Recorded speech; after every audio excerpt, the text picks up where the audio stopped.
But I think this gives us an opportunity to see something interesting. And what she says is true. Our fathers worshipped in this mountain.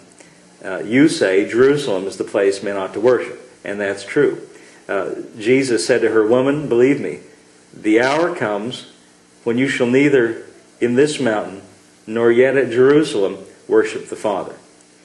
Now, did you know that it's in the law? It's in Leviticus. You're 3 times a year, all the males are commanded to come up to Jerusalem and worship. It's written that way. But as we read in 2 different passages, those things were given as a foreshadowing of a reality that was to come. And Jesus is here bringing about, we might say, a transition, trying to bring about a transition out of the shadow to the reality. He says, let me read it again. Woman, believe me, the hour cometh when you shall neither in this mountain nor yet at Jerusalem worship the Father.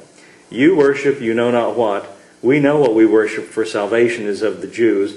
But the hour cometh, and I like to think maybe he looked at his watch, and guess what? It now is. It's here right now. It's an interesting study. I've done this before. Read through the Gospels and notice all the times Jesus said the hour is come, and the hour it now is. Jesus is constantly saying it now is. He came to bring to reality all the things that had been foretold. The hour is coming, and now is. In other words, I brought it, and it's here.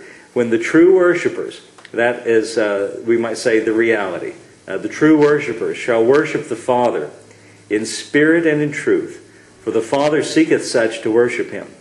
God is a spirit, and they that worship Him must worship Him in spirit and in truth. In other words, the reality is, dear woman, that the reality is you don't have to go to a temple in Jerusalem to worship God, but the reality is God's a spirit, and those that worship Him worship in spirit. And it's not where your body is, but where you might say, where your spirit is. Anton, could you give me, let's see, I had to look to make sure who it is back there. You guys look so much alike.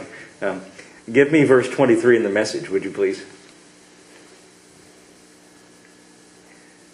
But the time is coming, in fact, it has in fact come, when what you're called will not matter and where you go to worship will not matter. It's who you are and the way you live that count before God. Your worship must engage your spirit in the pursuit of truth. That's the kind of people the Father is out looking for. Those who are simply and honestly themselves before Him in their worship. That's pretty good. Do you like that? I like the way that's said. Your worship must engage your spirit in the pursuit of truth. In other words, you could go and offer an animal sacrifice and go through the mechanics and go through the ritual, and your heart and your mind be 1,000 miles away.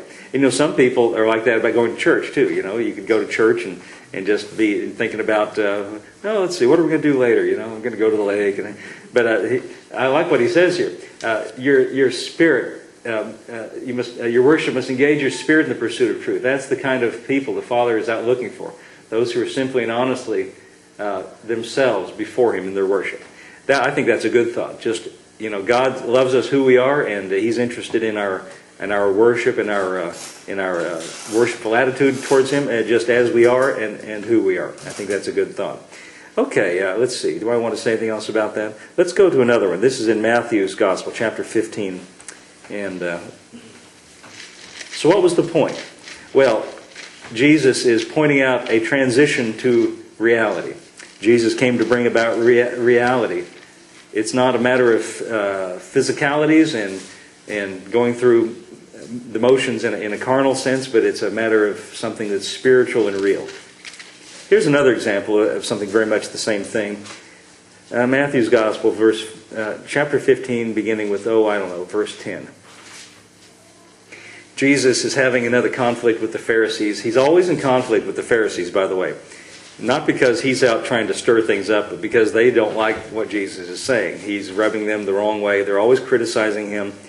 They got onto Him. I think it's in this chapter they were walking through the corn the disciples didn't wash their hands before they eat. The Pharisees were very concerned with holiness, which is not a bad thing, but for them holiness meant wash your hands. Now that's good hygiene. I'm not against washing your hands. That's good hygiene. I think we all ought to wash our hands, but for them it was a ritual. It was ritual cleaning.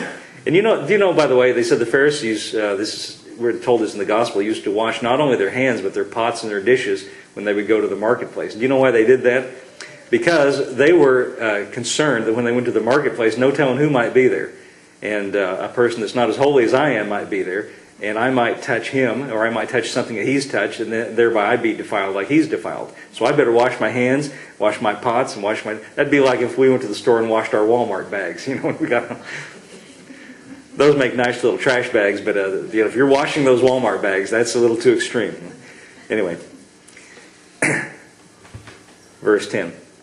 By the way, did you know they recycle those? When you take them back, they recycle those Walmart bags. And one of the checkers told me that, said, now be careful. She put all this food, all the stuff in the bag. She said, be careful when you carry that. These bags have been breaking because they've recycled them so many times. They're just so flimsy now. But anyway, that's got nothing to do with it. Just a little word of warning. Bag them twice, maybe. Okay. Where are we? Verse 10. Oh yeah, that's what's going on here. The Pharisees are criticizing the disciples because they're not practicing the traditions of holiness that they have been practicing. Verse 10. This is not Jesus. He called the multitude, and he said to them, hear and understand, not that which goeth into the mouth defileth a man, but that which cometh out of the mouth, this defileth a man. Then came his disciples and said to him, knowest thou that the Pharisees were offended after they heard this saying? Did you know, Jesus? Did you know that they were offended? I'm sure they were thinking, if you'd known they were offended, you wouldn't have said that. Listen, I sometimes think he didn't necessarily care if people were offended. He was out to tell the truth.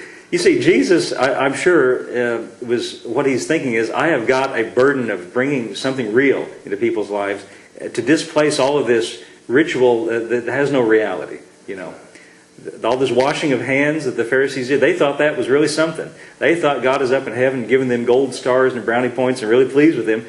But see, all that washing of hands and all that worry about, again, what they were eating and things of that kind, he's trying to say there's a deeper reality than these trivial carnal things.